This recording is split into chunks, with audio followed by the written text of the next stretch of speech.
Hello, this is Alex Saviuk for 11 O'Clock Comics, and that Saviuk rhymes with book.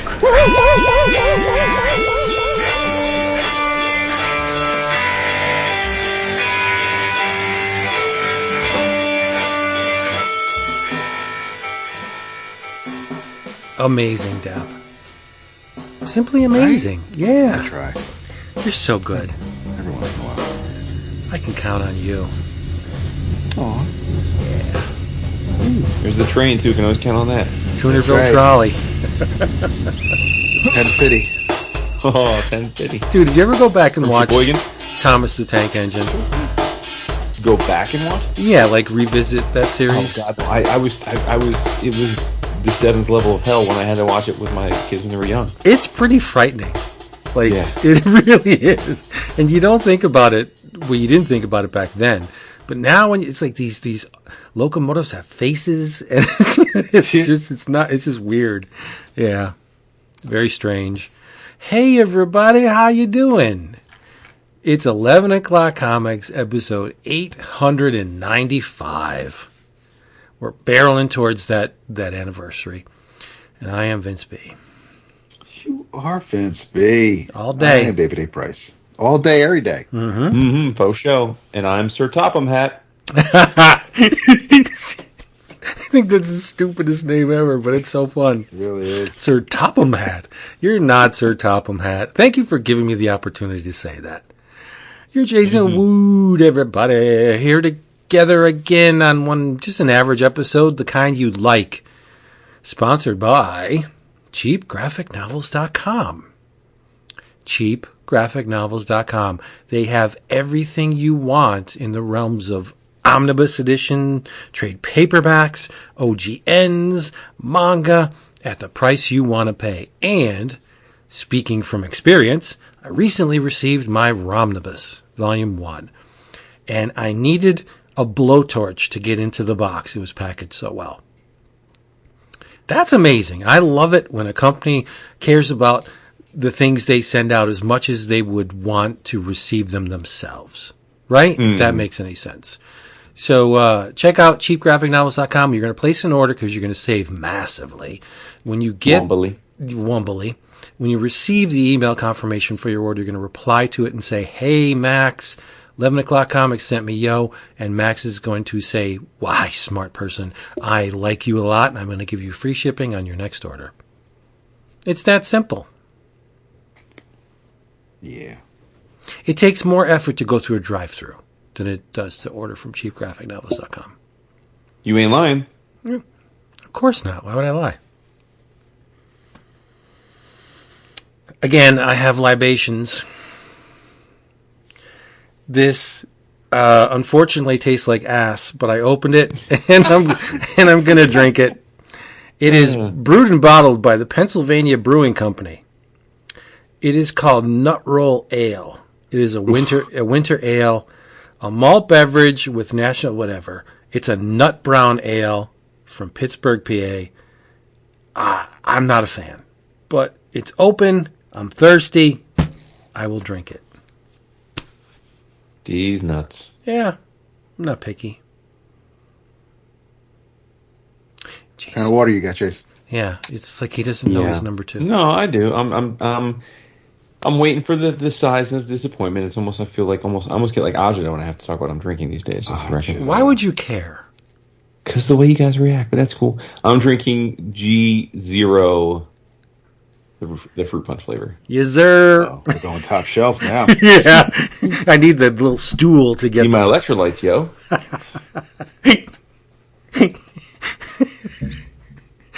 Dad, please. What are you drinking? I had I enjoyed this beverage last week so much that I decided, you know what, I'm doing it again for this episode. It is the Michter's Unblended with a splash of seltzer. Pretty soon, listeners are going to get in on the game, and that's not going to work for you. Hush. Hush, my son. Get out of here with that mess. Let's talk about some comics. We should, right? We did. Yeah, that's why we're here. I have something that I know David read, and I think Jason read as well, that really put a spring in my step. I love it when I can read a book that I had no knowledge of. I just saw it online, and I was like, oh, I like this creator a lot. Let me check out this book. Wait a minute. What's it about? Bowling, you say? It's about bowling? I must read this. I have to check it out. It is written by Rick Remender, Andy Samberg, and Joe Troman. Illustrated by Roland Boschi. Take a few steps back, because that's a big deal. Am I wrong? No, that's good stuff. Roland Boschi's really good. Color art. Baby. Yeah, color art by Noreno Dinicio. And it is called The Holy Roller. And I've read all 3 issues to date. Let me rephrase that. I devoured all 3 issues to date. Yes, you did. I really enjoyed this book. I don't know if I could tell you the level of joy that I extracted from this title. Now, it's about, at the core of this book is the sport of bowling. And my cat likes it. Aww. Yeah. And I know Jason doesn't click with bowling, but let me just flesh out the story for you. Now, am I correct in my assumptions that you both read this? I did, yes. Jason, you read the first issue? I feel like he might have tapped out before the first issue was finished. Is he even here? Does he do me You're talking about bowling, so he probably took a walk about. Oh my God. Well, anyway, for the people playing at home, this book is set in Cloville, Ohio. Not the most liberal state in the Union. Mm. And it centers around a young man named Levi Cohen. Levi is Jewish. Levi's dad is a pro bowler and earns his meager wages from the prizes he wins in his bowling tournaments. And as the issue opens, it's a flashback. So Levi's very young, and it's set during the 80s. So the arcade boom is in full swing. Now Levi, they're at an establishment called Pizza Land, which is a bowling alley / arcade. As anyone who has ever gone to a bowling alley knows, that not only do you have ample lanes on which to bowl, but there's usually pinball machines and video games. There's an arcade area, inevitably, in every bowling alley. If they don't have one, then it's not a real good bowling alley. But so Levi's dad's bowling, and he's in a tournament, and it's real tight. And unfortunately, he pulls a 7-10 split. And in order to win the tournament, he's got to make the dreaded 7-10 split. Anybody who has bowled knows 7-10, very, very hard to make. Almost impossible, really.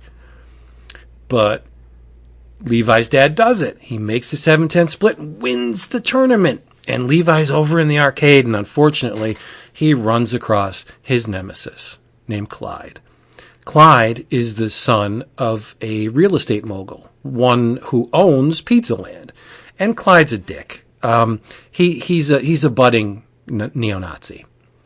Does not like anything other than himself. Like Jewish, doesn't matter. He's very racist, and he's got it out for Levi. So he challenges Levi to a game of Paperboy, and the loser is banned from Pizza Land forever. And Levi's get was, if I win, you got to wear a yarmulke. Which would probably incense Clyde, because Clyde is anti-Semitic and very, very racist. Yes. So they're playing the game, and unfortunately, Levi's mom comes over and says, hey, you got to support your father. During this little challenge that both of the boys have set up. So Levi leaves and thus forfeits the game. So he is no longer, by default, he is no longer allowed in Pizza Land. So then we get a flash forward 20 years later, and Levi's working for Greenpeace. Working in quotes. Levi's not very motivated. He did some time in the armed forces, knows how to fight, is in very good shape, but he's just not very upwardly mobile, let's say. He's lazy. And he's brought into the captain's office, and the captain said, "You know what? Long story short, it's a cute little interaction that gives insight into the character not only of Levi but of the captain." And captain says, "You got to go home. Your father's dying of cancer." So Levi goes back to Cloville, Ohio, 20 years after the fact, and inevitably, just to paint the picture, the cab driver that brings him there, when Levi mentions, "Man, this place has changed so much," and the cab driver's, "Yeah, America," and Levi says, "My God," or he doesn't say "my God," sorry. He says something about his synagogue changing to a restaurant, and the cab driver hits the brakes and they're like, "Get the fuck out." So I guess the Jewish persuasion is not appreciated in this Ohio town. And as we find out, because as Levi's walking around, he sees the pizza land and goes back in. So, old time's sake, looking around, hey, this is really cool.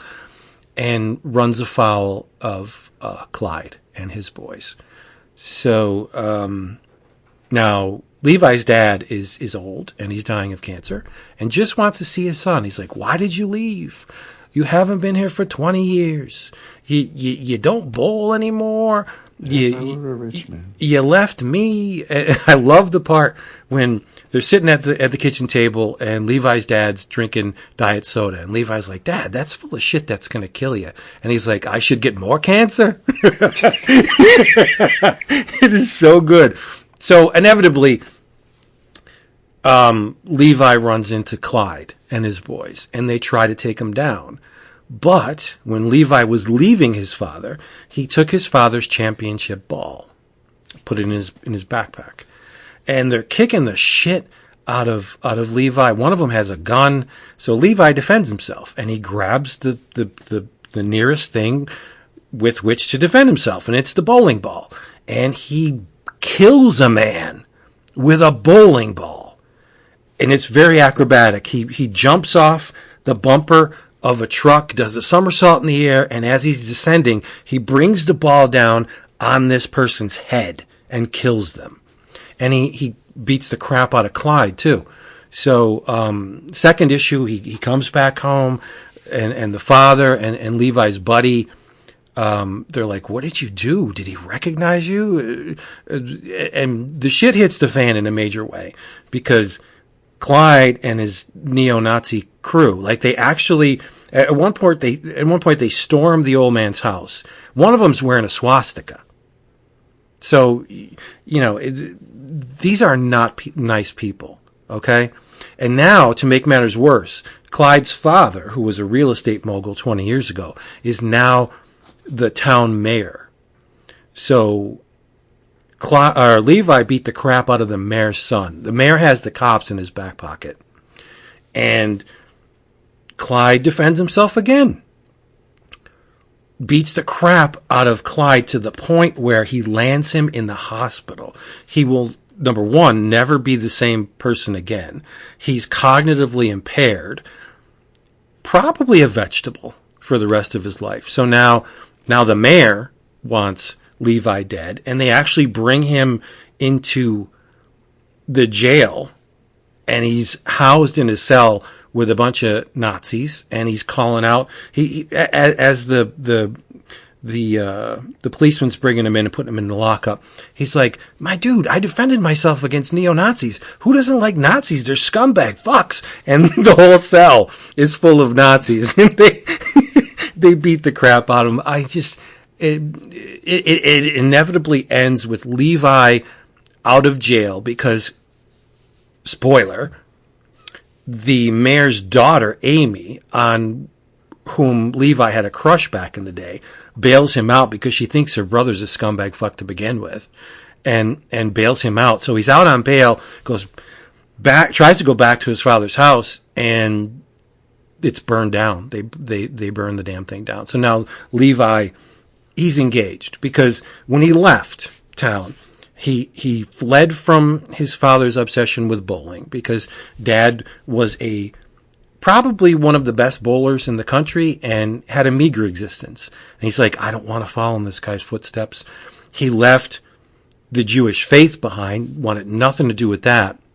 So now with Clyde, not only forcing him to defend himself, but also demeaning the Jewish faith in the process, he's engaged. He wants blood now. And that's the issue ends with the old man's house on fire and Clyde saying, all right, you wanted to fight, you're going to get one. I adore this series so much. There's all three issues were bangers. It just kept me riveted. It was a page turner. It just makes me feel like I don't think Remender can do any wrong. Having said that, yes, the scumbag. Okay, so one minor infraction over the years, not a bad thing. But this series it's my jam right now. David, you're Jewish. Didn't you feel for the boy? Jason, when they come into the house to get Levi, Yentl is playing on the turntable. No, yes. Come on. Well, and it was to set it up. I hope she finds love. They broke into the house, so it was purpose. It's not like Dad was just kicking it with some scotch, had some monsters going, and just decided to start playing Yentl. It was all designed to kind of really. Oh, I love Rick so much. What? I love Rick so much. I mean, I understand why Vince would ask us if Rick was Jewish, even though Andy Samberg is co-creator. I know Andy is, yeah. I mean, Bashi's drawing it. I definitely had to check it out. I read the preview PDF when we had it sent to us months ago, and figured, okay, I'll.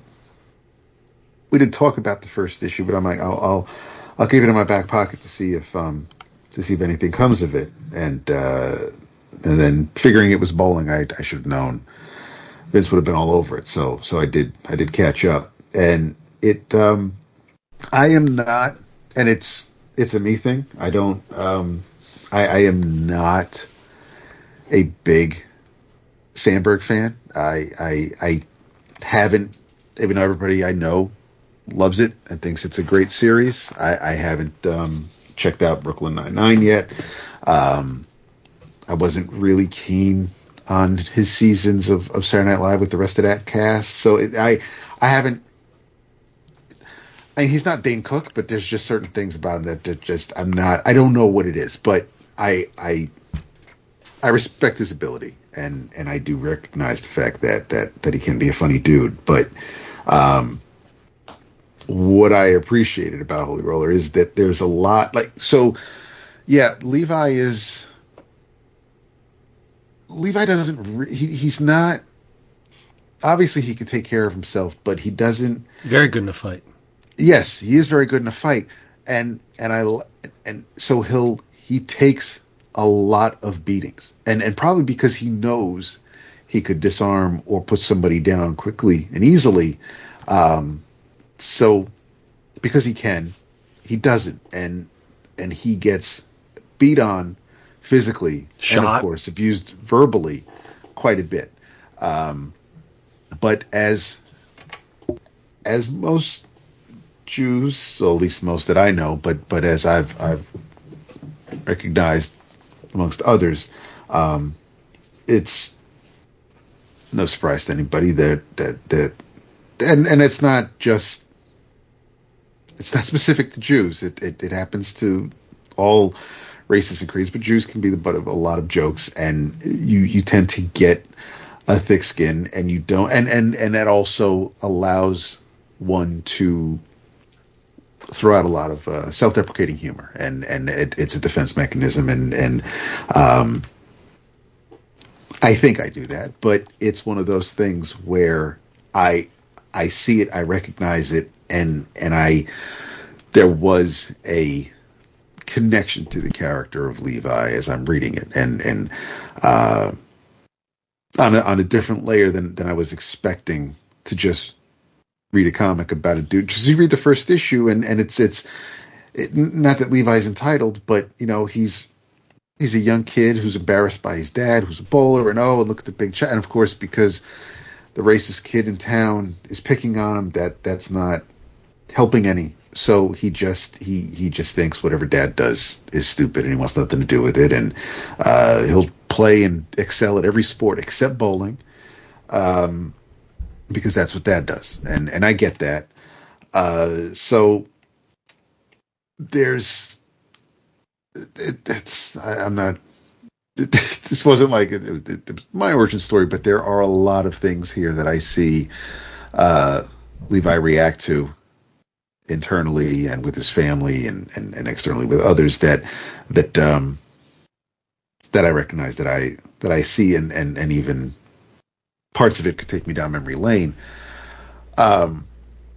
Even Levi's friend from when he was growing up, and he's dad, and oh my god, and you got dad riffing on his dude, and he's like, don't you like ever go outside? Don't you? And it's just it's great, because I say this about a bunch of other books we read, and when there's nothing but assholes in it, and I'm like, oh, I know people like that.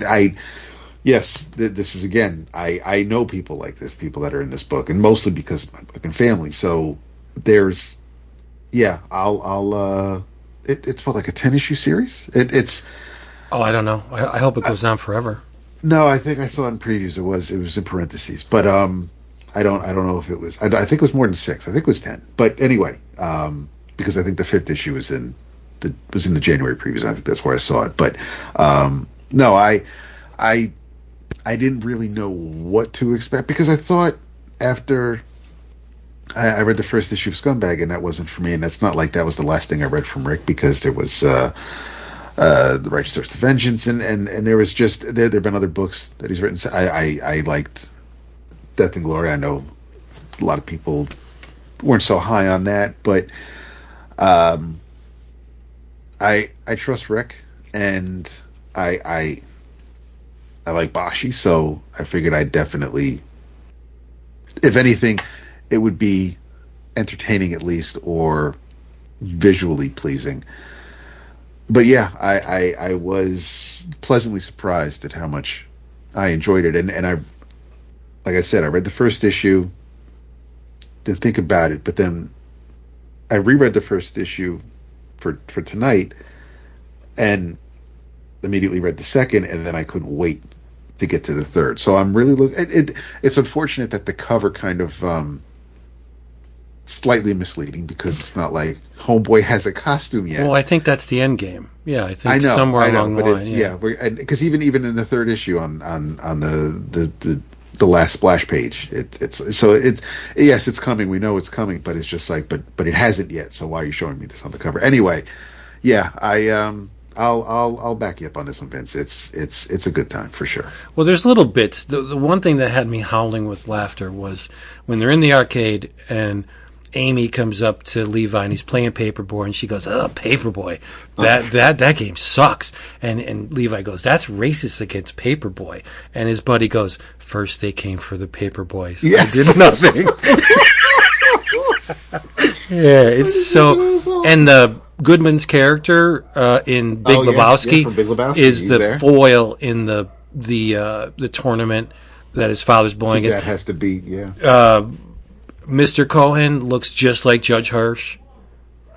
The magnate, the real estate magnate, Frank Henry, is Robert Redford to a T. So you could tell that they're either positioning this as a pitch, or eventually like delineating who they would want to play these characters should this ever be made into something. I love it. I think the whole thing is great. It's not the bowling. The bowling thing was the angle that got me in the door. Like, who doesn't want to see somebody make a 7-10 split? Like, that's legend, right? But I'm going through the book, and when Levi's fighting and he's rolling the ball, I'm thinking he's got good form. Uh-huh. It's like a book for me. I wonder if Bashi bowls or how much you'd have to bowl because he has the little flip with the wrist on the lift when he throws the ball. He just really likes Kingpin. No, I don't know, but I think Bashi's a bowler. Someone's a bowler. Either that or he researched bowling because the moves are authentic. And I love this book. I don't care what Jason thinks about it. Well, I have no opinion on it. I didn't read it, my friend. I thought you read the first one. You tapped out. No, I haven't read any of it. Well, you should read it because it's great. Yeah. It really is. Well, I love Remender, but I just don't love the bowling. It's too Jewy. Oh, yeah. I'm the token Gentile of my firm, just the record, so... There's one thing Levi says about bowling. He says, Dad, bowling's not a sport. It's a pastime for alcoholics or something like that. And it's like, how dare you? How dare you? How dare you? Yeah, this is a winner. You don't have to twist my arm to read a Remender book. I'm sure when it's collected, I'll pop that review comp of the trade that we get, and I'll give it a read. Plus, Vince has to be in love with Levi because he still has Dad never changed his room, so he's got an Evil Dead 2 poster up on the wall. He does have an Evil Dead 2, yes. Right. My man has good taste. There we go. To a Star Trek movie poster. Yeah. And Caddyshack. 100% great book. Nice. What else we got? Yeah. Listen to he's so snippy, isn't he? I'm not snippy. It's just like when one person stops, another person starts. It's not that difficult. This is our first rodeo. Come on, go. D-bag. No, but I got something that you're gonna like. Okay, we'll see. What do you got? All right. Well, first of all, shout out to Dave Chisholm. We have talked about Dave quite a few times over the years. Oh, we're going to talk about this. Yes. For those that don't know, remember us mentioning him in the past. Dave is at this point a pretty accomplished graphic novelist. I think this is the book we're going to talk about tonight. This is his fourth, I believe. But he also, aside from creating comics, he is a renowned trumpet player. He actually has a doctorate in jazz trumpet and is a professor of jazz at the University of Rochester for, I think, the last decade or so as well. So trumpeting and jazz is his life. He is a definitive expert in it. And much of his comics work have been in and around that subject. His most recent being Chasing the Bird a few years ago, which was all about Charlie Bird, particularly the period of Charlie's life in California, which I thought was awesome. And he is back with this book by Z2, is the publisher. I believe they published the Bird book as well. It's called Miles Davis and the Search for the Sound. And probably to little surprise to anyone who's a jazz fan, if you're a doctorate in jazz trumpet, chances are you probably really care about Miles Davis, both in terms of their artistic output and the person. And Dave is certainly, like I'm sure many jazz musicians, it's one of his greatest influences. And so he undertook telling Miles Davis' story in a graphic novel form. And I knew from knowing Dave's other work, and then again the Charlie, the Bird book, Chasing the Bird, I knew that this was going to be good, but I really wasn't prepared for how great it was, because what I think is really interesting about this is that it was really important for Dave he didn't want to be in the position of like imagining scenes. Certain times when you're doing a quasi-historical tale of someone's life, you're pulling together threads, but you're filling in the blanks. Like, for example, I've never seen an episode, but my wife enjoys that show, The Crown, right? All about Queen Elizabeth. Yeah. Now, they take, as I understand it, like any show like that, they take, real life pieces of news or interviews or things that they could reference. But then a lot of what you see on the screen is like soap operatic. It's dramatic. It's made up. We don't know that that's what we don't know that those conversations ever took place, right? And you see that a lot when you're doing biographies and biocomics, because they're trying to craft a narrative when you don't really have a source of record. So what Dave did this time is everything that Miles Davis says in this book is a direct quote from a Miles Davis interview over the years, like over decades of different, whether it be on TV or in prose or newspapers. Dave had a voluminous collection of resource, and so everything that he uses to tell the story that comes out of Miles's mouth is directly from Miles, which I thought was really neat. And it really does chronicle much of his life, but it starts off in 1982, which is when, unfortunately, Miles has had a stroke, and he's actually lost the ability to use his hand, the hand that he plays with, his trumpet. And so needless to say, he's apoplectic. And the doctors hand him paper and pens and crayons and say, draw. I want you to spend your time drawing because that's going to help get your use of your hand back. And then we flash back, and then we start seeing different parts of his life chronicled, from his early days in St. Louis he ends up getting into Juilliard, and he's half attending Juilliard, or at least his parents think he is, but he's actually spending most of his time at jazz clubs, jamming with other new jazz musicians. We get through the period of where he's basically mentored by Charlie Parker at first, and then they become friends. And then, unfortunately, because Charlie has some pretty significant demons, most notably a very bad heroin addiction, in a way the tables turn, and Miles becomes sort of his, not caretaker, but like his big brother. And then we go through that with them working with Dizzy Gillespie, and then Gil Evans coming onto the scene.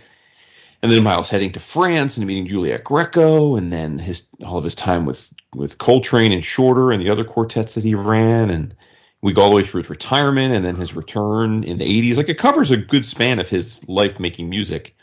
And the whole premise of it, The Search for Sound, is that, and again, this is all from Miles' own words, it's the chapters are divided into the periods with which Miles was trying to sort of find his sound, or the sound.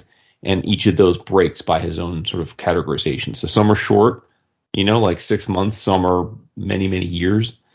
And then this is all enveloped by this beautifully expressive style of Dave's, where maybe because he understands jazz music as well as he does, when the musicians are playing, the page is just filled with this artistic expression, this visual expression of what the music sounds like. Like it's being given physical form.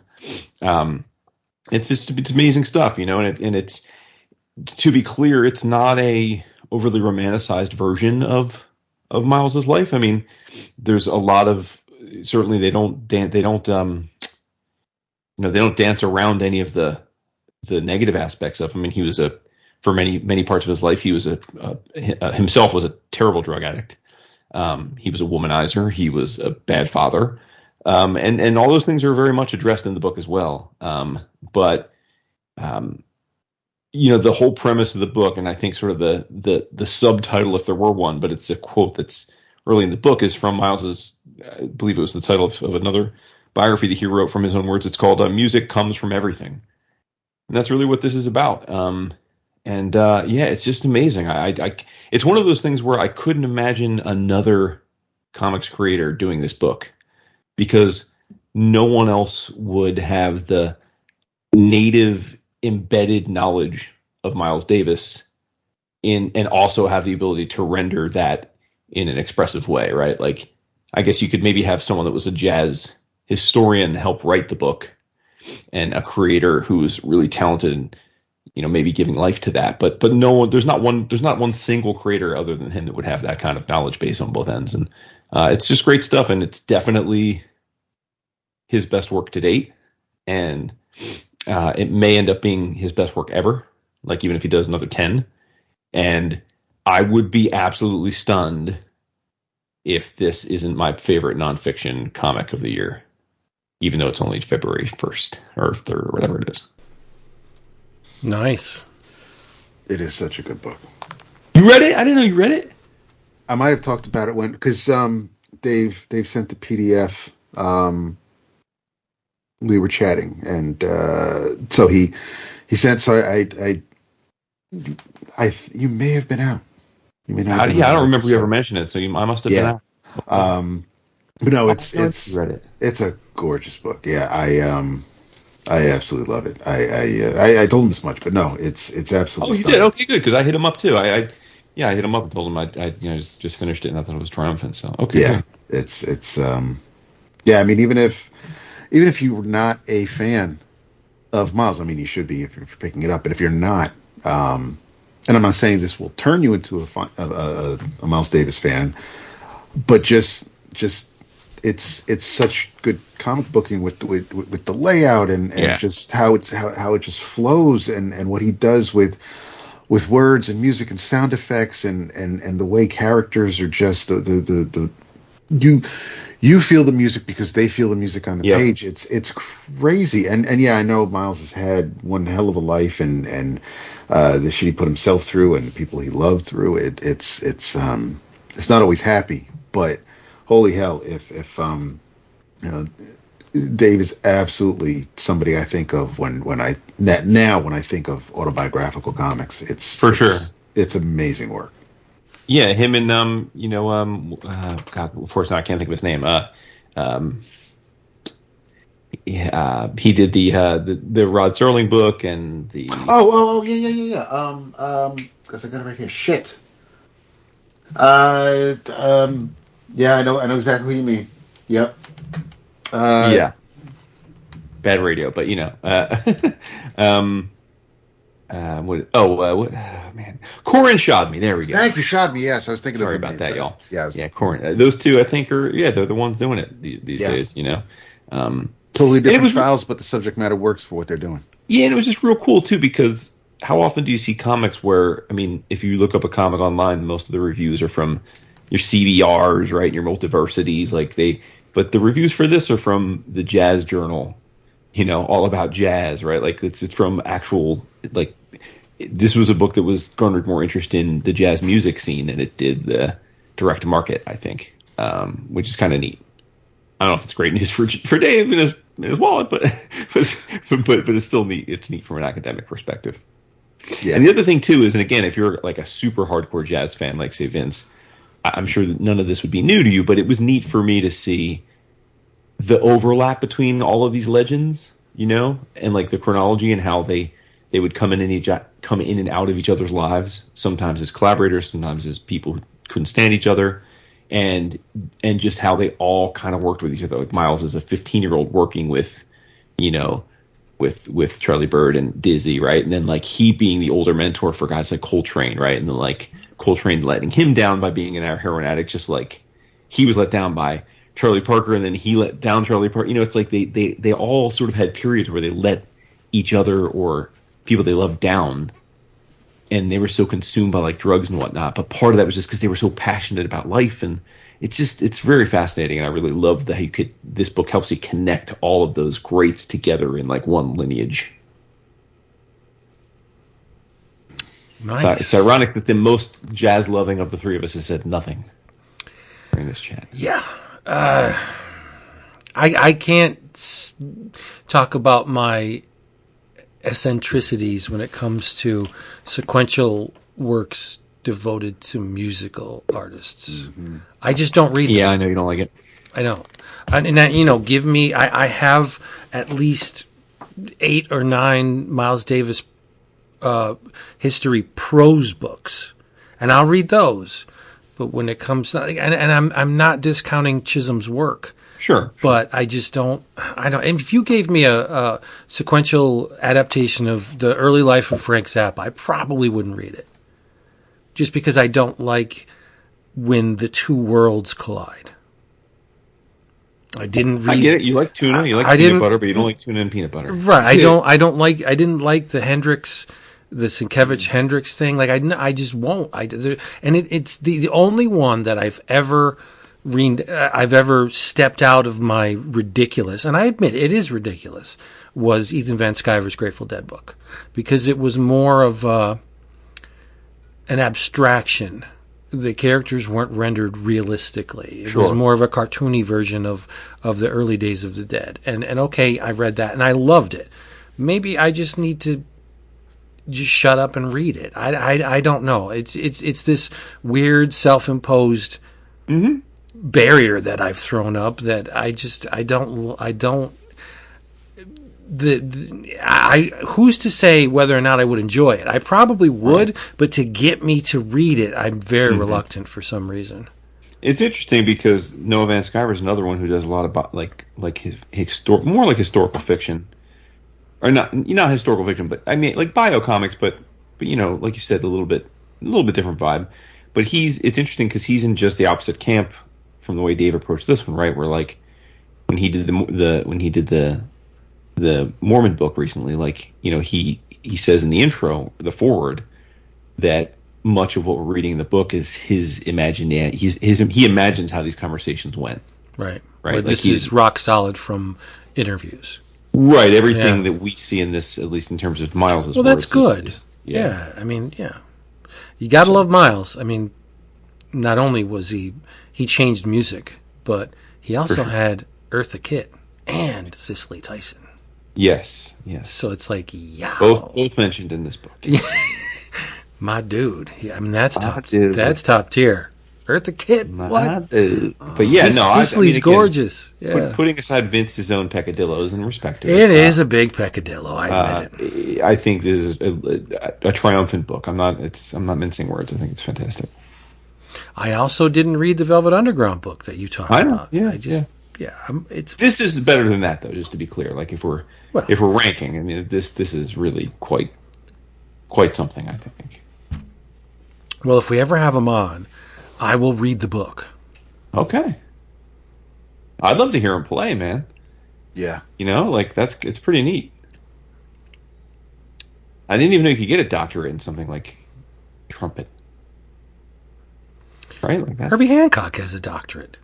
Does he? I don't know. Yes. In trumpet? He has a doctorate in music. I don't know whether it's... Oh, okay. Yeah, cool. I mean, some kind of composition. I don't know, but Herbie's got a doctorate. Yeah. Okay. Rock on, Herbie. Rock on with your bad self, Herb. According to Cannonball Adderley, I have an Adderley album when he says we like to do a song written by Herbert. He says people like to call him Herbie, but we call him Herbert. And he says, I think it's called Dr. Honorius. I don't know the name of that thing, but the point being that he mentions that Mr. Hancock has a doctorate in music. Mm-hmm. There you go. I finally, because of the Oscars and a couple other things, it was they kept getting pushed back, but I finally to finish the Midnite show, and it is. It's not like it went away. A lot of fun, and man, I was so along for the ride that I just let Cullen and Brian and Bill just take me wherever I wanted to go, and other things that I'm sure were probably predictable or seemed coming from a million miles away from people more well versed in horror and these types of stories. I was completely in so deep that I didn't see things that probably others would have seen coming. I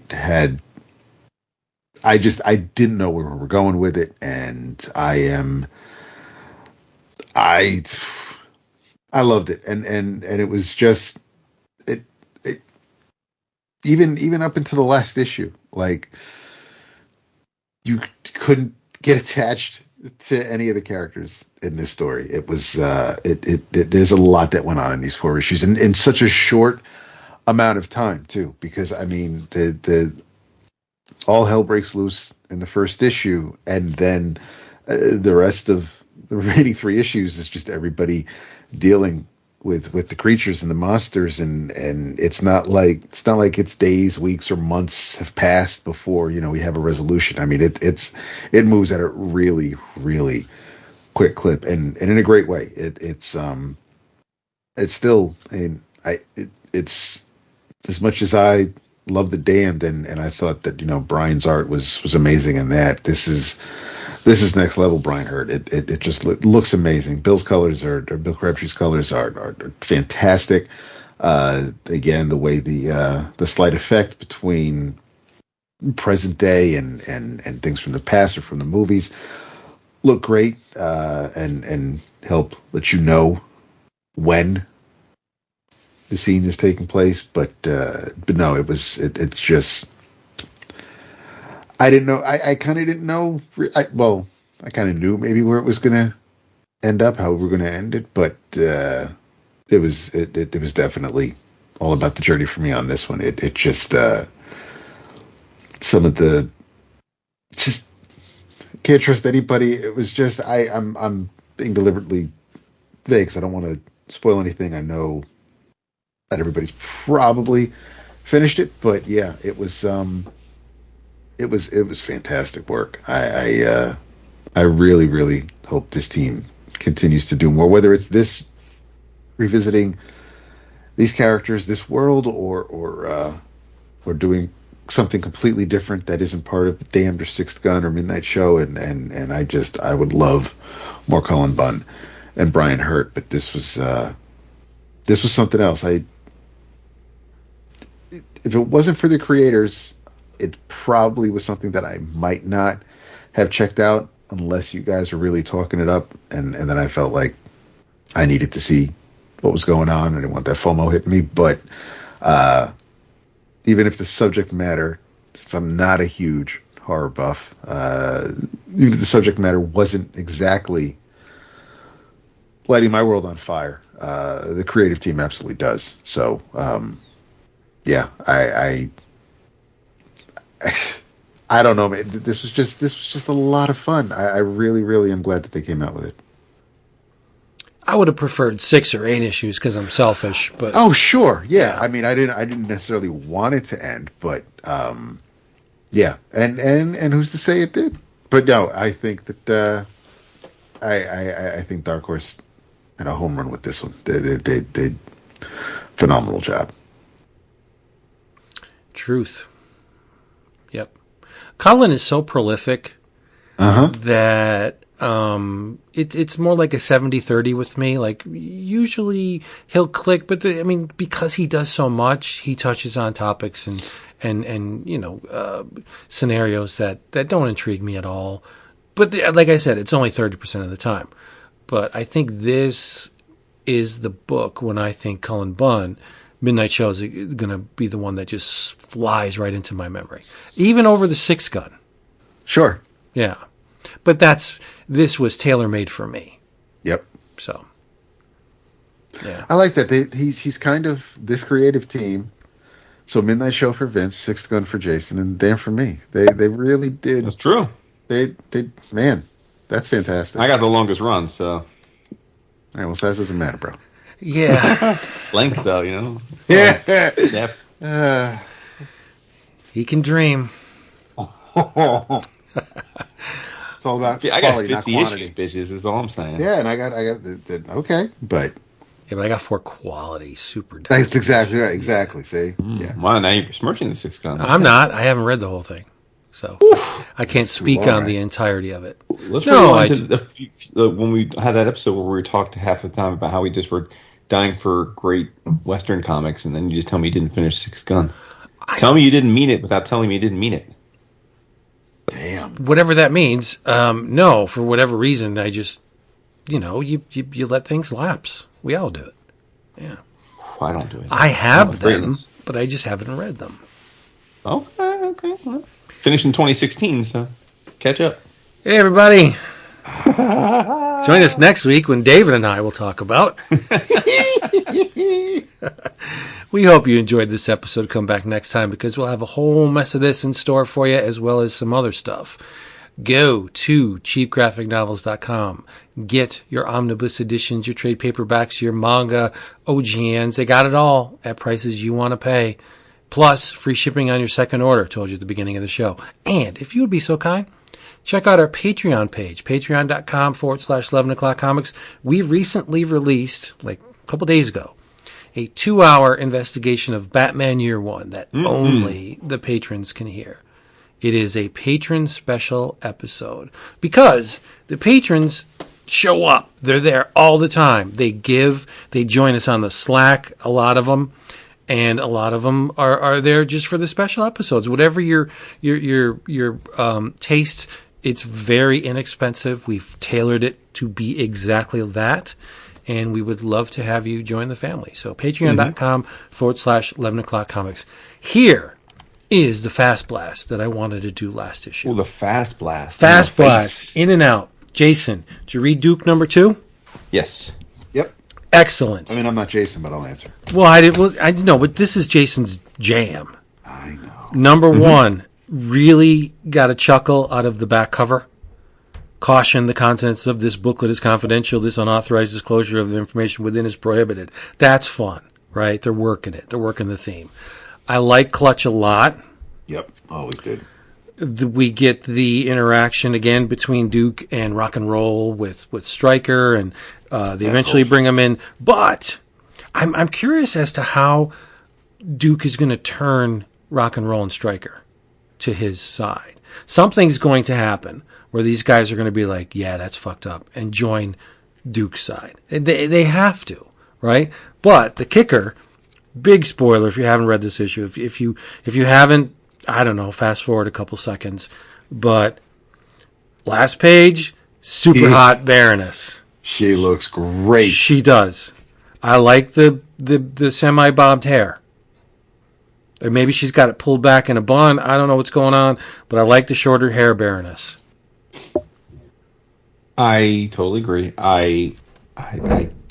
It's killing me though. I can't let you go with calling him Stryker. It's Stalker, but that's okay. Oh, sorry. Well, you know me with the jokes. Yeah. Sorry. Just saying, I gotta make sure we clear the air there. Call you out. Yeah, I'm wondering that too, though, how they all end up getting connected, right? Because clearly, I mean, I guess it's possible this is just this is a different reality. No, they have to get connected. No, I'm with you, on. but right. I mean, it would be real hard for me to accept G.I. Joe that Duke was like on the outs and not the leader. So I don't.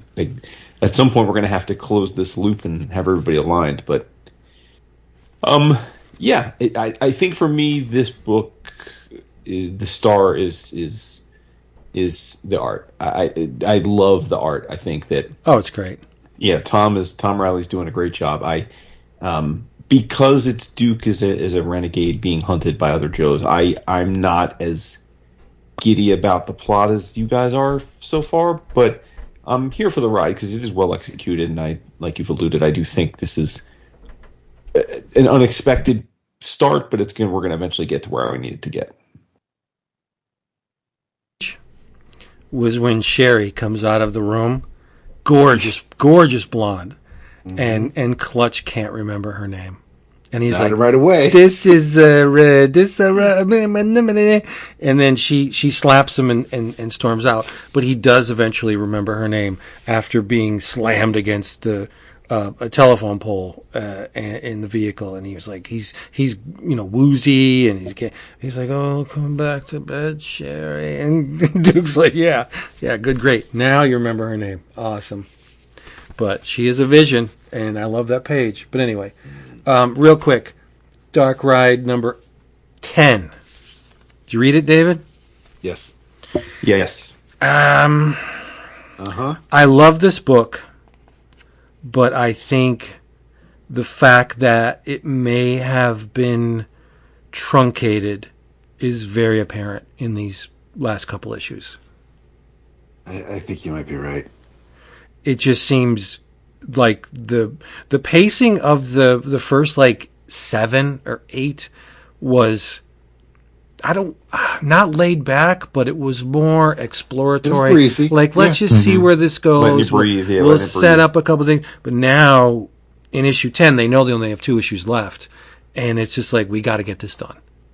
And it just seems like there's so much going on that the rhythm of this issue is very, very different than the issues that preceded it. That's not to say that this issue wasn't good, but there's a very different tone and feel to this issue than everything that came before.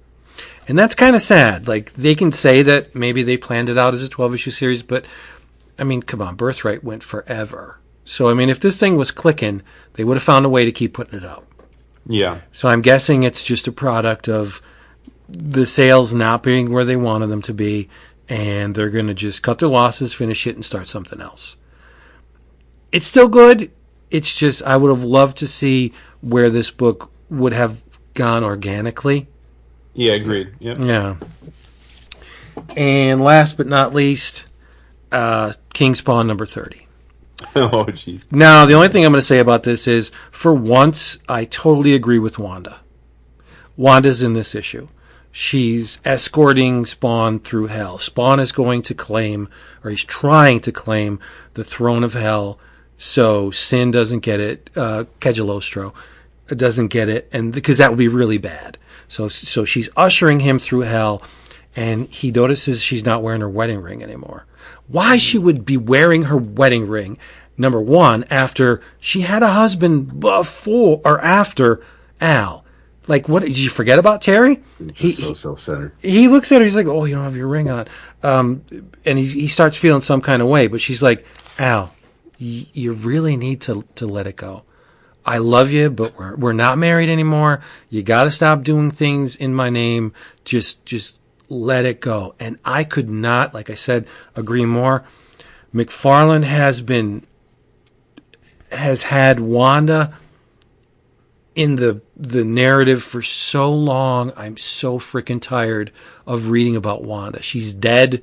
The clown killed her. Spawn has a real beef with a clown. Long story short, the clown and Violator separated. You figure it out. And the clown had Wanda killed just to get at Al. And now Al wants retribution, but he's got things to deal with, right? And Wanda's like, just let it go. I'm done. I'm happy. She's a goddess now or whatever. Again, figure that out. But metatextual. I'm thinking this is the best thing McFarlane has written, because maybe he's realizing Wanda is an Achilles heel for Spawn. Just stop. Stop with the Wanda. Nobody really cares about Wanda. Really, the only person that cares about Wanda is Al and maybe Todd. So get her out of the book. We don't need her. I hope, because in 2 weeks we're getting Spawn 350. And it's a big to-do. Big issue. Someone's going to claim the throne of hell. We don't know who. And it's going to purportedly set the Spawn universe in a direction. I hope that direction does not include Wanda. I got nothing against women, but no, I really don't. But Wanda has been omnipresent in Spawn. First, it was Al looking through the window at her and Terry and beating himself up, and then she, the birth of it. Just stop with the Wanda. Let's just devote if the book is horror, let's take it in that direction. Let's take it somewhere where we don't have to worry about Al worrying about his ex-wife who he's, stop. That's it. That's all I got. That's all I got. Stop. Yeah. Quick hits. Oh, man. Okay. In your travels. You know what? I am going to...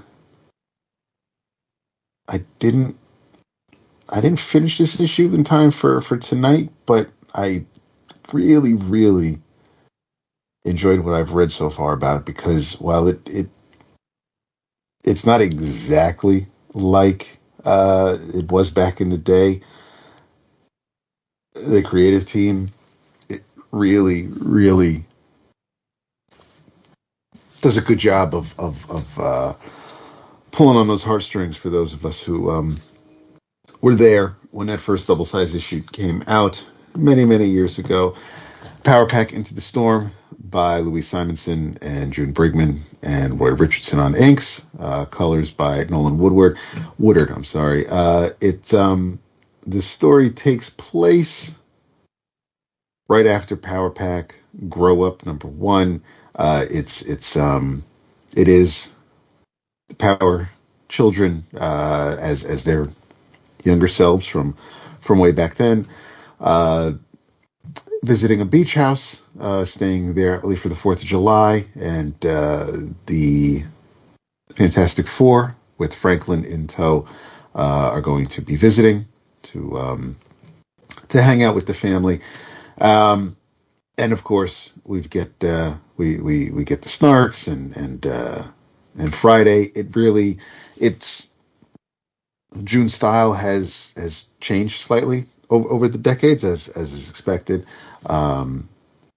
Even though Roy, I believe, is her husband, wasn't inking her back then, does a solid job inking her. And it's nice reading a Wheezy written comic again. And this is it's not like Power Pack really has an evergreen, but it's one of those it's a book that, while I may not always be like, damn, I could really go for a Power Pack book, the memories, the feelings that the concept evokes, and I remember exactly the stationery store.